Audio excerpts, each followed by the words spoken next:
para a gente falar de algo que realmente todo mundo já tinha percebido, né? Então todos sejam muito bem-vindos, me chamo Suderlande Castro.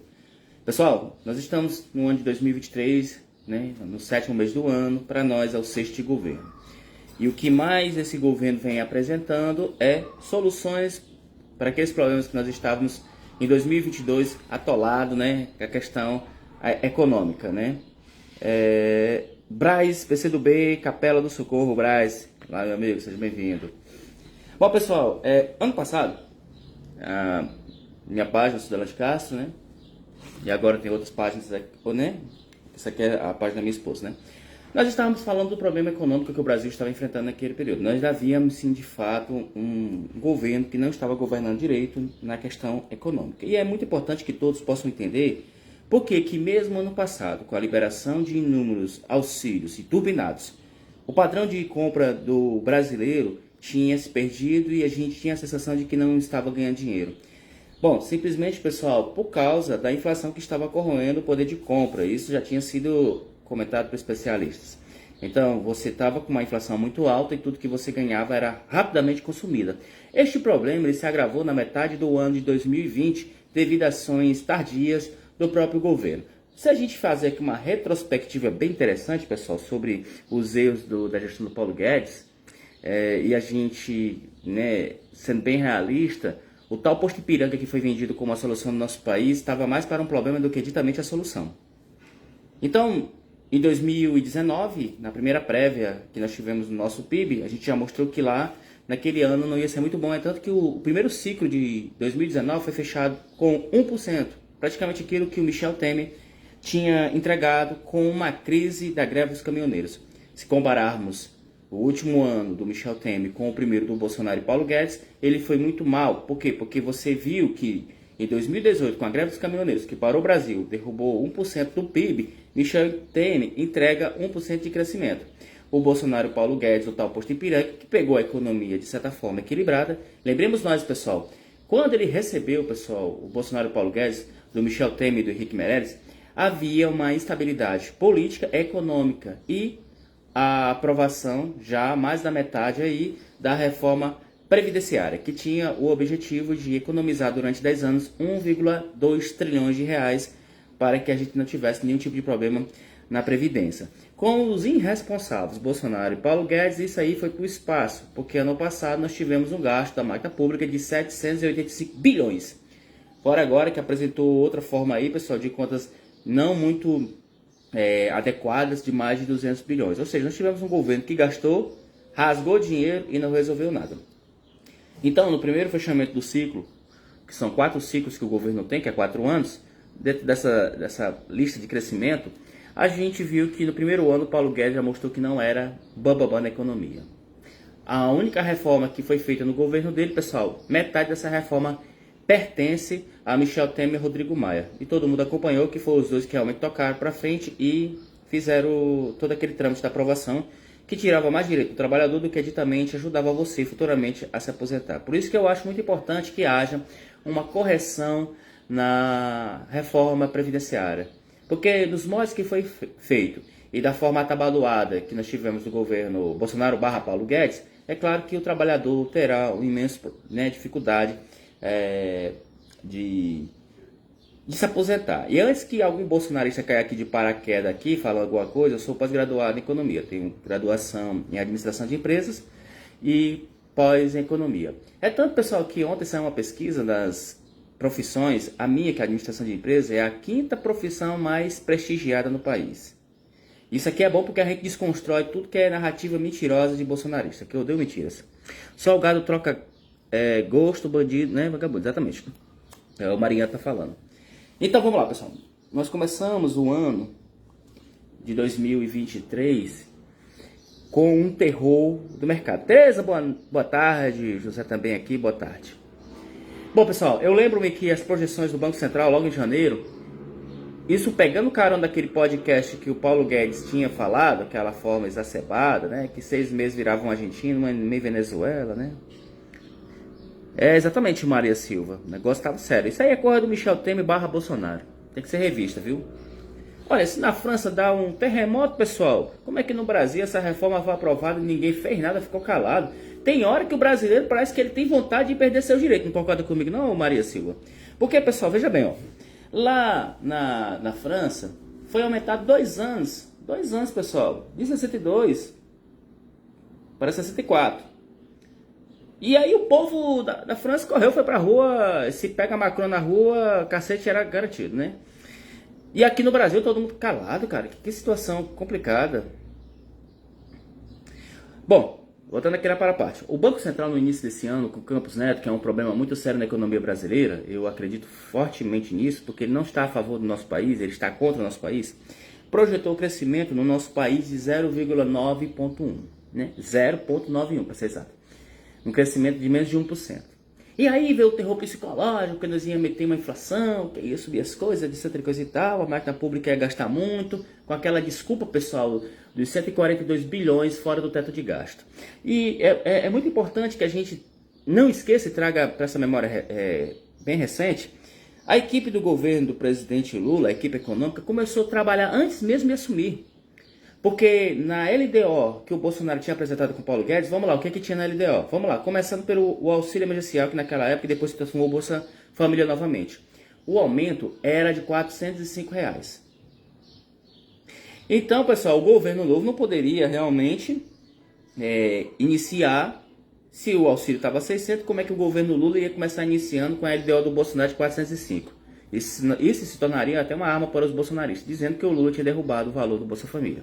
Então foi preciso negociar com Arthur Lira, a galera todinha, para que pudesse ser aprovado 142 bilhões durante o período de 2 anos, daqui a 2 anos tem que ser negociado novamente, para que tivesse de recurso fora do teto de gastos para garantir a manutenção dos 160, dos 600 reais no Bolsa Família e um adicional de 150 por criança até 6 anos. O Brasil está dizendo que Paulo Guedes levou o nosso dinheiro no paraíso fiscais, temos que ir para as ruas para baixar os juros. Com certeza, eu acredito também nisso aqui, viu, meu irmão? Tem que fazer isso mesmo, de fato. E aí, pessoal, novamente, dentro dessa mesma ótica, o mercado, vendo essa questão do Banco Central falando para o ouvido do pessoal, não, vai dar errado, vai ter juros, não sei o que, etc, coisa e tal. As análises entram muito ruim em massacre do governo do presidente Lula. Fora que tinha aquela questão, os caras falam sem saber, do arcabouço fiscal. Veja bem, pessoal, eu quero só comparar para vocês a diferença do arcabouço fiscal da regra de tetos, né? Regra de gasto de tetos, né? Aqui nessa regra de gasto do teto, que foi do Michel Temer, no governo dele, nos 2 anos do governo dele com Henrique Meirelles, havia um limite máximo para a União gastar. Qualquer pedido suplementar nisso tinha que pedir autorização da Câmara. Isso até é legal? Mas na hora das emergências, pessoal, não flexibiliza o governo em tomar medidas que possam realmente ajudar a população ou então a própria economia em si. E isso aconteceu quando chegamos em 2020, porque nós tivemos a pandemia e de forma tardia, levando sacudida da Câmara, porque o Paulo Guedes e Bolsonaro não se movimentaram depois que a Câmara realmente, de fato, foi para cima.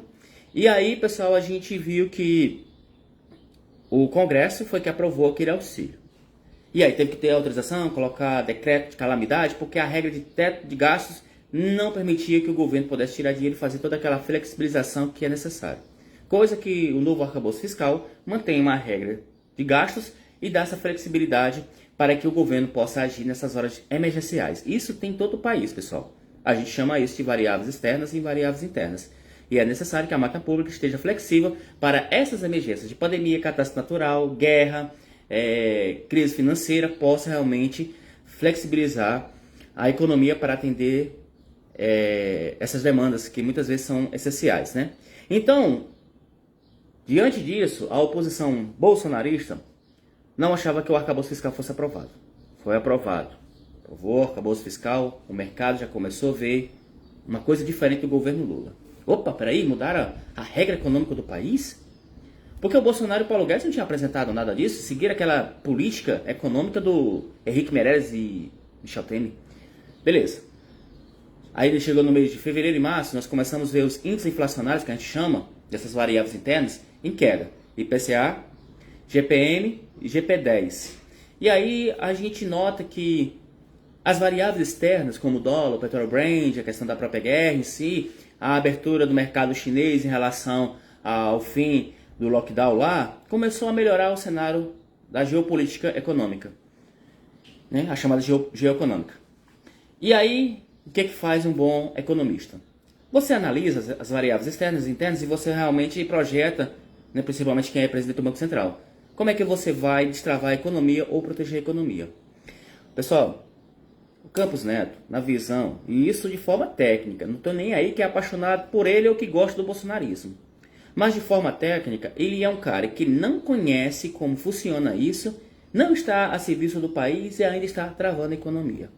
Tudo bem que na primeira reunião do cupom ele tivesse mais cauteloso, não, nós não vamos reduzir agora a taxa Selic. Mas as outras reuniões que seguiram do cupom, analisando as variáveis externas e internas, já dava sinal para qualquer redução da taxa Selic. No outro mês, no qual eles projetaram o IPCA lá em cima, ele veio em queda, que foi justamente no mês de abril. E nós já vimos o GP10, que é o índice que mede a inflação do atacado, em queda. Então você tinha dois índices inflacionários que é diretamente muito importante para o povo brasileiro. Você tem o IGP-10, que é o índice inflacionário do mercado atacadista, e o IPCA, que é o índice inflacionário para a turma do varejo, ou seja, nós que compramos aqui nos supermercados, em loja, enfim, estava em queda. E aí, dentro dessa ótica, existia a possibilidade de que redução da taxa Selic para o destravamento da economia brasileira. Porque ninguém hoje quer pegar empréstimos com essa alta taxa de juros para viver numa dívida. E é incrível que países, potências e até menos do que o Brasil, mantenham uma taxa de juros dessa mais baixa do que o próprio país. Então, na segunda reunião do cupom, o Campos Neto manteve. Aí o presidente Lula, pessoal, é engraçado que eu me lembro muito bem disso, e as pessoas realmente têm que conhecer a economia para não ser levado, Maria vai com as outras, né? A Ana está dizendo parabéns presidente Lula, fora Campos Neto, exatamente. Quando o presidente Lula foi criticar a ação dos juros do Banco Central, pessoal, muita gente correu para bater no presidente Lula, porque ele estava atacando, isso é coisa bolsonarista, atacando Campos Neto, que a autonomia do Banco Central é importante. Não, primeiro, não existe autonomia de Banco Central em país sério.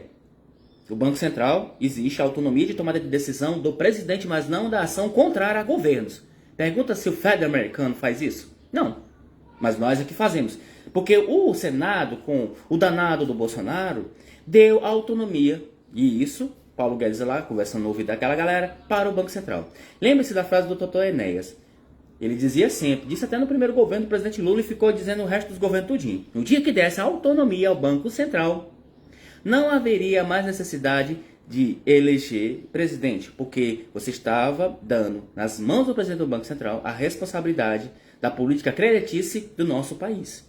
E isso não se faz, porque o Banco Central não está a ouvir realmente os técnicos, os professores, né, os economistas que se preocupam com essa questão da política social, enfim, está ouvindo o mercado, pessoal. E mercado é o puro suco do capitalismo, onde você vai ter que ser explorado para poder dar lucro uma pequena parcela.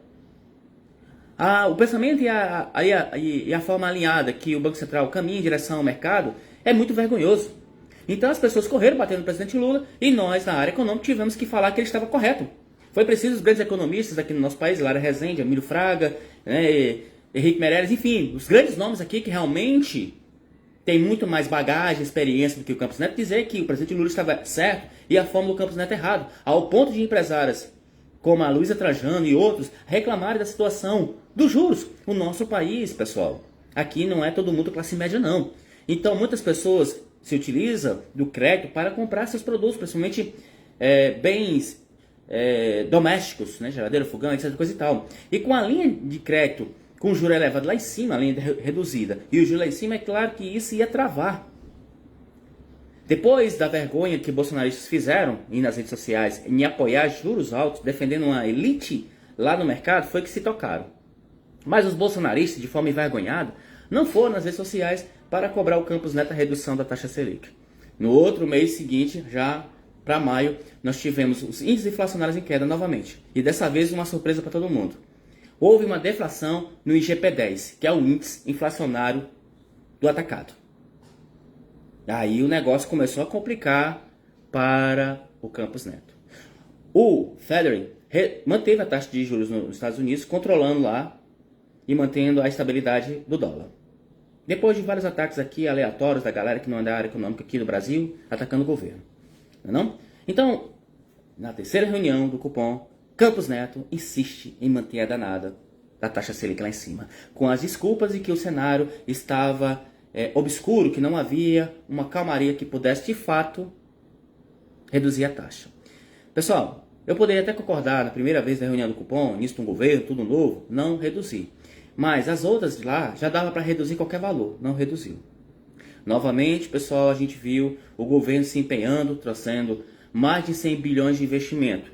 E a maior surpresa de todos os governos foi que no governo do presidente Lula é aprovado na Câmara a reforma tributária. Uma reforma que há mais de 30 anos, pessoal, havia sido falado, isso é estudado em toda a faculdade. Nós temos um problema sério na questão de tributos. O Brasil, eu vou explicar por que era necessário para vocês a mudança dessa tributação.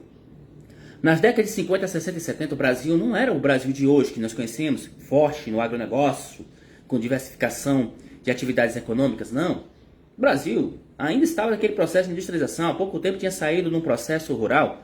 Até na década de 30 se plantava café, não havia nenhum pé de indústria de fato que pudesse realmente de fato fazer uma grande revolução de empregabilidade no nosso país. Salários eram muito mal pagos. Eu preciso criar leis trabalhistas lá atrás no período do governo de Getúlio Vargas. Então, todo governo precisa de recursos para poder tocar a máquina pública e pagar as despesas como saúde, educação, segurança, etc. e coisa e tal. Então, a forma tributária, cobrada em cima dos brasileiros para poder realmente trazer esse recurso seria naquilo que eles mais consumiam. Adivinha o que é que o brasileiro mais consome? Exatamente, alimentos. Então, pessoal, nós passamos por várias décadas e isso é uma reclamação desde a época que eu entrei na faculdade e saí. E na época de 2020, 21 e 22, eu fiquei batendo porque muitos políticos falaram besteira, mas não falaram daquilo que realmente era essencial. A taxa de tributos em cima dos alimentos. O Brasil todo ficou brigando por ICMS em cima dos combustíveis na falsa justificativa de que baixaria o preço dos alimentos. Porque se o combustível abaixa, o frete abaixa. Só que esquece, está aqui o mapa atrás de mim, que o Brasil é um país continental com várias estradas ruins e toda transportadora paga seguro para garantir que nada aconteça com a danada da carga. E isso eleva o preço. Fora que também nós temos um agronegócio que ele exporta muito e esquece o mercado interno. Lembra-se daquela apelação do Bolsonaro que ele pediu aos donos de supermercados que abrisse mão do lucro do arroz, porque estava caro. Claro, nós tínhamos exportado 90% da nossa produção e ficamos esperando outras safras, tivemos que comprar arroz para poder garantir o mercado interno, uma das maiores irresponsabilidades. Assim aconteceu com óleo de soja, com café e tome alimentos, porque além da demanda, que foi muito alta, e a procura, que com certeza, e para exportação fora, nós tínhamos uma inflação violenta e uma alta carga tributária em cima desses alimentos. A reforma tributária é aprovada com o fim de que, e isso é um consenso entre todos os políticos, que a cesta básica, aqueles alimentos possam ser retirados toda a carga de imposto. Isso, pessoal, em países sérios como Estados Unidos e a União Europeia, o menor tributo que é cobrado e às vezes isento é nos alimentos. No Brasil isso aqui é o inverso. Desde quando criança, antes mesmo de seguir esse caminho da administração de empresas de economia, eu criança ouvia que o maior imposto estava nos alimentos. E é de verdade, quando eu entrei nesses estudos, estava lá. E você pagava muito caro por alimento. E você não conseguia comprar algo que pudesse, de fato, te alimentar bem. Além disso, toda a tributação em cima das empresas, sufocando. Aí o que acontece? Nós temos o Bolsonaro com meia dúzia de bolsonaristas, deputados e senadores da base dele contra. Por quê? Contra. Porque ele não queria que esses créditos fossem para o governo do presidente Lula. Mas ele teve a oportunidade de fazer essa reforma. Mas não quis, Paulo Guedes não queria. Porque na reforma tributária você tem que tributar os mais ricos. Paulo Guedes está no meio dessa galera. Você tem que tributar que tem recurso guardado lá fora. E Paulo Guedes foi descoberto que tinha uma offshore. Fica difícil, né? É muito difícil realmente você aprovar uma reforma tributária, com interesses. Porque em um país sério, Paulo Guedes tinha sido retirado no Ministério da Economia porque ele era o que mais ia se beneficiar com o aumento do dólar. Quando o Plano Real foi criado, a finalidade dele era para reduzir os juros e estabelecer a moeda, mudando o sistema econômico do nosso país. E passamos por muito tempo. E isso foi uma justificativa até do presidente Lula perder as eleições, porque lá atrás Em 94, 93 para 94, o presidente Lula era contra o Plano Real. E disse na cara do Fernando Henrique que era estelionato eleitoral. O Dr. Enéas era contra o Plano Real, ele não entendia a magnitude desse plano. E o maluco do Bolsonaro também foi contra, porque estava desvalorizando o salário dos militares. Não, olha só como a gente tinha a história como exemplo, mas as pessoas erraram. Você tinha dois líderes políticos. O Bolsonaro para mim nunca foi nada. Dr. Enéas e Lula foram contra o Plano Real. Mas era porque eles não enxergaram, sabe, o resultado, a força, a magnitude do Plano Real. E o outro aqui, ele estava preocupado, era com o salário dos militares que ia ser reduzido. Porque você ia cortar um bocado de zero. Se você tinha 1 bilhão de cruzados, era cruzeiro, é claro que ia ficar milhões em reais. Porque a moeda era outra, forte, valorizada, igual ao dólar. Como o outro, o Ignóbil, não tinha essas informações, e ainda depois, né, como o presidente foi comprovado que não tinha, ele foi contra. Então, os pais do Plano Real, Lara Rezende e Emílio Fraga, em 2002, na eleição do presidente Lula, né, quando ele ganhou, eles foram contra o presidente Lula porque eles tinham aquela percepção que o Lula era aquele Lula de 94. Ele ia matar o Plano Real. Só que, pessoal, o presidente Lula tinha entendido a importância da nossa moeda. Valorizou a moeda, reduziu o valor do dólar de todo o país, fez a economia crescer. Né? E a gente tem que ser justo que mesmo bagunçado, o governo Fernando Henrique realmente entregou ao presidente Lula bons números em relação ao que o Bolsonaro entregou. Então, diante disso, foi por isso que em 2022 vocês viram muito economista de peso, pais do Plano Real, apoiando o presidente Lula, porque eles morderam a língua, pessoal. E eles reconheceram. Quem estava a destruir o Plano Real era Paulo Guedes. Paulo Guedes criou de forma irresponsável uma cédula de R$ 200 que não serve para nada, com a justificativa que era para ter dinheiro no mercado por causa dos auxílios emergencial. Só que em menos de um mês houve-se a criação da moeda digital no Caixa Tem, porque nem essa moeda conseguiu atender e piorou a situação, puxando para baixo o valor do real, desvalorizando o nosso real. E essa moeda hoje, pessoal, acho que poucas pessoas verem, e ela tem aí um valor de R$ 166. Então, o responsável por querer matar o Plano Real era a turma do Bolsonaro. Então, diante da aprovação da reforma tributária, aí o que acontece? O mercado começa a olhar de forma torta para Campos Neto. Porque nessa última reunião que ele teve, manteve a taxa de juros. Irresponsabilidade. Agora, agosto, tem uma nova reunião do cupom. E ele está sofrendo a pressão para poder reduzir essa taxa de juros Selic. Porque não há mais justificativas. Você tem um governo que mostra os índices inflacionários em queda. O IGP-10, o IGPM, o IPCA. Entrou bilhões de investimento no país. Há uma responsabilidade nas contas públicas. O novo arcabouço fiscal foi aprovado e a reforma tributária foi aprovada. Se o Campos Neto insistir em manter essa taxa de juros agora, apresentada em agosto, seria a hora do Senado tirar o seu mandato. Porque aí ele não está mostrando que está interessado em proteger a economia brasileira, a moeda e a geração de emprego. Já tinha levado esporro da Ana Luísa Trajano e de outros empresários.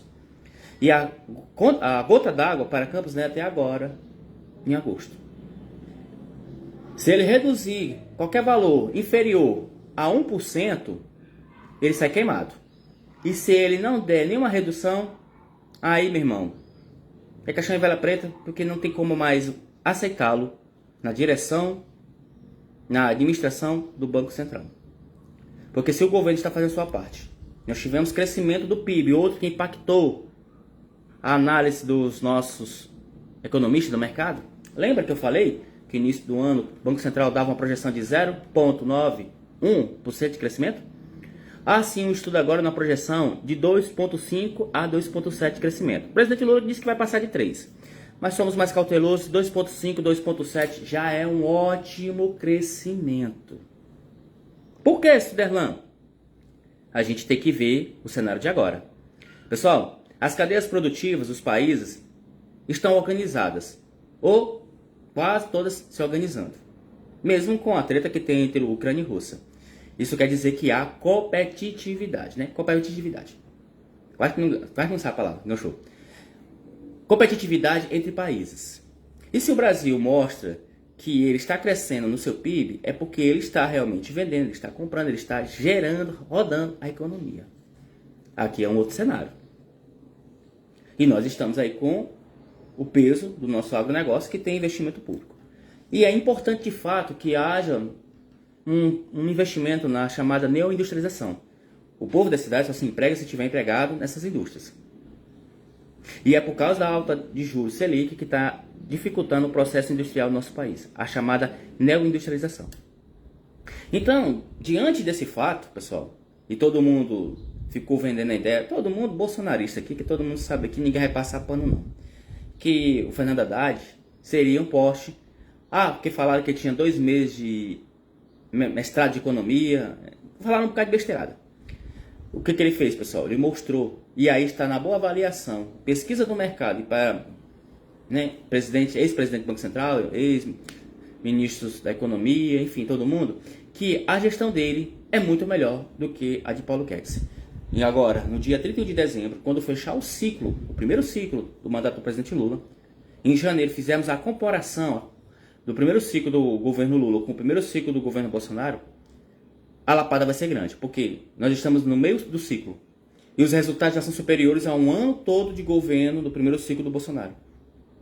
Com a reforma tributária e a redução da taxa Selic e outras variáveis que possam acontecer até o final do ano, quando for em janeiro do ano que vem, de 2024, em um único ano, um único ciclo do governo Lula, vai colocar os 4 ciclos do governo Bolsonaro no bolso. Que essa é uma análise que a gente faz. Mas claro que é necessário que todos os ciclos sejam fechados, que é para a gente fazer o comparativo. Nesse exato momento, pessoal, em 6 meses de governo, nem fechou um ciclo anual, este governo já é superior ao ano de 2019, que não teve nenhum tipo de pandemia, nenhum tipo de problema, ao ciclo inteiro, ciclo anual do governo Bolsonaro. E é por isso que o Haddad está sendo parabenizado em relação ao Paulo Guedes, que errou todas as projeções e realmente não governou para ninguém, não ajudou o país. Então, essa, de fato, pessoal, é a avaliação mais sensata que está sendo feita por causa disso. Entendeu? Então, nós temos aqui uma pessoa responsável que está fazendo com que a economia destrave. Olha que coisa bacana. Não? Bom, pessoal, eu vou me despedir por aqui. Essa live aqui foi uma livezinha para a gente falar um pouquinho sobre essa comparação de quem está sendo melhor. Claro que Fernando Haddad está sendo muito melhor do que o próprio Paulo Guedes. Depois a gente vem com uma nova live para a gente poder trazer mais informações. Importante que agora todas as páginas que eu estou, né, a minha, Sudalante Castro, essa aqui é da minha esposa, Stephanie David Castro, né, tem a outra também de geopolítica. A gente tem esse trabalho aqui nas redes sociais para desmentir as narrativas bolsonaristas, trazendo as informações aqui para que o brasileiro realmente de fato possa entender como é que está indo a governabilidade do nosso país e a questão econômica. E tem muita coisa ainda para ser melhorada. O governo entregou, o governo anterior entregou muita bomba fiscal. Nós temos a questão dos precatórios, nós temos a questão da dívida pública, esses recursos que estão sendo mostrados pelo TCU de forma equívoca do governo anterior. Nós temos rombo aqui de 200 bilhões que foi mostrado por último agora. Enfim, tem tanta coisa e a gente precisa realmente de fato estar acompanhando isso. Então, agradecendo, né, os nossos amigos aqui, o Antônio Alves aqui, fora Campo Neto, traído do Brasil e do povo brasileiro, covarde, a Márcia Martins, eu como fazer para tirar o Campos Neto do Banco Central? Bom, se ele não der agora, minha linda, redução da taxa Selic, com certeza o Senado tem que se movimentar. Para derrubar Campos Neto, é os irmãos para as ruas, o país inteiro, exatamente, Brasil. Porque não dá não, porque o cara aí, meu irmão, vou te contar. Não só manteve a taxa, como está cogitando a privatização das reservas internacionais. O Valdeci falou isso aqui, eu quero só terminar com isso aqui. Desculpa a todos, boa tarde. Que é isso? Pessoal, não existe, cara, um país sério você privatizar suas reservas internacionais. Esse cara tá ficando doido. Olha, quando o Fernando Henrique assumiu o nosso país, nós tínhamos uma dívida. Porque lá no governo Sarney, por Collor, a gente tinha uma bagunça econômica. No governo do presidente Lula, nós pegamos em torno de 90 bilhões das reservas internacionais e entregou com quase 400 bilhões. No governo Bolsonaro, né, do Michel Temer Bolsonaro, essas duas bênçãos gastaram o dinheiro que tinha nas reservas internacionais e não aumentaram o valor. Os Estados Unidos têm em torno lá quase próximo de 2 trilhões de dólares em reservas internacionais. Nós não temos, pessoal, nem sequer um bi. E aí, né, nós temos um tri, quer dizer, perdão. Nós temos aí um bi. 400, na época era quase 400 bi. Nós não temos nenhum tri e os caras já querem privatizar esse negócio. Mas tinha que ser realmente na visão de um bolsonarista. Que gosta de privatizar tudo e no final das contas não tem resultado. Essa questão de privatização foi que a Vale aí apresentou durante 10 anos, pessoal. Apresentando o governo que estava exportando aí uma quantidade de cobre. E no final das contas era ouro. E deixou 10 anos sem pagar esses royalties. Está dando um processo lá entre a Vale e as cidades que levantaram esse processo, né? Privatização nem sempre é bom. Estava com saudade das suas lives educativas. Obrigado, meu irmão. Não pode fazer isso, né, Ciderlan? Questão do Campos Neto, se ele manter essa taxa de juros, eu acho que ele está pedindo para sair. Bolsonaro tem que pagar pela sua falta de irresponsabilidade. Exatamente assim. Ele não foi um presidente, pessoal, muito preocupado com o nosso país. Para aquele pessoal que estava sério, tudo bem, beleza. Mas a gente tá vendo aí que foi um erro muito grande. É tanto que aquele cara lá, sei o que, Vilar, né? Aquele pastor, né? Vilar, mostrou a realidade, cobrou do Paulo Guedes. E aquelas pessoas enganaram muita gente, pessoal. A economia do Brasil estava ruim, pessoal. Não sei como é que as pessoas estavam realmente aguentando. Nós estávamos num momento que a corda estava atorando. Era sério aquilo, né? Mas graças a Deus a gente se livrou. Bom, meus irmãos, uma boa tarde para vocês. A gente se encontra numa próxima live. Não se preocupe que agora aqui a gente vai ficar fazendo as lives constantes. Vou estar fazendo essa página aqui, que é da minha esposa, Stephanie David de Castro. E vou estar fazendo na minha página Suzela de Castro, porque ela já está saindo do castigo das limitações que o Facebook deu, devido às ações bolsonaristas. O pessoal lá gosta de dizer que a gente é robô, mas robôs são eles. Mas aí eu vou fazer mais tarde lá na minha página. Viu, Márcia? Mais tarde tô lá na minha página lá de Castro, viu? Então, meus amigos, prazerzão falar com vocês e a gente se encontra na próxima, né? Boa tarde pra você também, José Silva.